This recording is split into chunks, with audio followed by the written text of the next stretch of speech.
Hello everyone, আসসালামু আলাইকুম। কেমন আছেন সবাই? আশা করি ভালো আছেন, আমিও ভালো আছি। আল্লাহর অশেষ রহমতে আজকে আরেকটি রান্নার ব্লগ নিয়ে চলে আসলাম, আপনাদের সাথে শেয়ার করব। অনেক সময় একটানা মাছ-মাংস খেতে, খেতে কিন্তু ভালো লাগে না।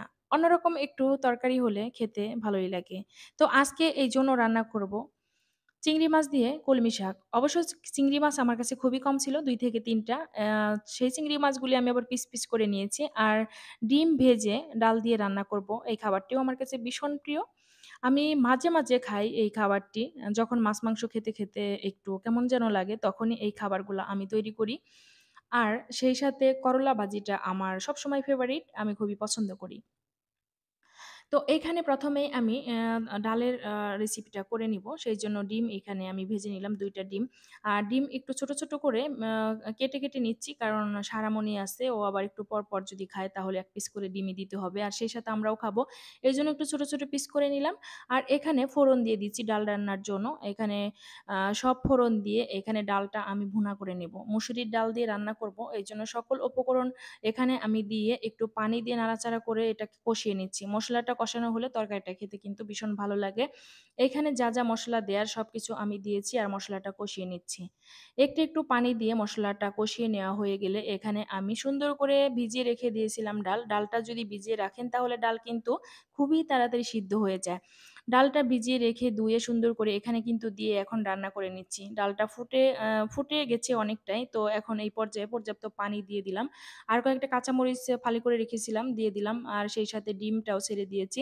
আর টালা জিরার গুঁড়ি দিয়ে এটা আমি এখন নামিয়ে নিব। রান্নাটা হয়ে গেছে। এই যে পরিবেশন করে নিলাম। এটা কিন্তু খেতে ভীষণ ভালো লাগে। যাই হোক অনেকের অনেক রকমের খাবার পছন্দ, আবার অনেকের নাও হতে পারে। আর এখন আমি করলাটা ভাজি করে নেব। সামান্য কিছু আলু দিয়েছি কুচি, কুচি করে। করলা ভাজি কিন্তু আমার আসলে সবসময় পছন্দ। ছোটবেলায় করলা আমি খেতে পারতাম না। তো তারপর এখন কিন্তু ভীষণ ভালো লাগে। করলা সিদ্ধ করে ভর্তা খেতেও পারি। খুবই ভালো লাগে আমার কাছে। সেই সাথে ভাজি প্রায়ই আমি করলা ভাজিটা করি। আর করলা ভাজিতে একটু পেঁয়াজের সংখ্যা বেশি দিলে খেতে বেশি ভালো লাগে। কিন্তু পেঁয়াজের দামটা অনেক বেশি থাকাতে আসলে যতটুকু দেওয়া দরকার দিতে পারিনি। তারপরেও আমার করলা ভাজিটা হয়ে গেছে। এখন আমি চিংড়ি মাছ দিয়ে এখন কলমি শাক রান্না করে নিব। আ চিংড়ি মাছ আমার কাছে ২ টা না ৩ টা ছিল। ওগুলি পিস, পিস করে নিয়েছি।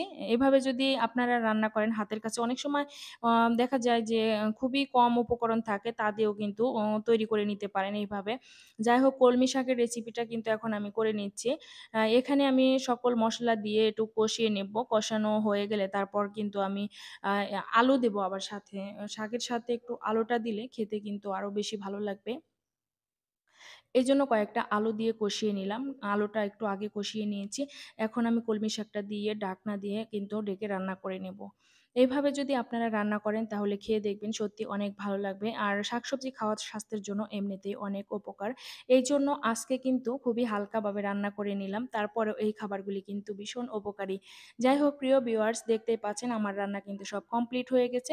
আমার ভিডিওটি যদি ভালো লাগে অবশ্যই লাইক, কমেন্ট, শেয়ার করে পাশেই থাকবেন। আমি আবার নতুন কোনো ভিডিও নিয়ে চলে আসবো। সেই পর্যন্ত সবাই ভালো থাকবেন, সুস্থ থাকবেন। আল্লাহ হাফেজ।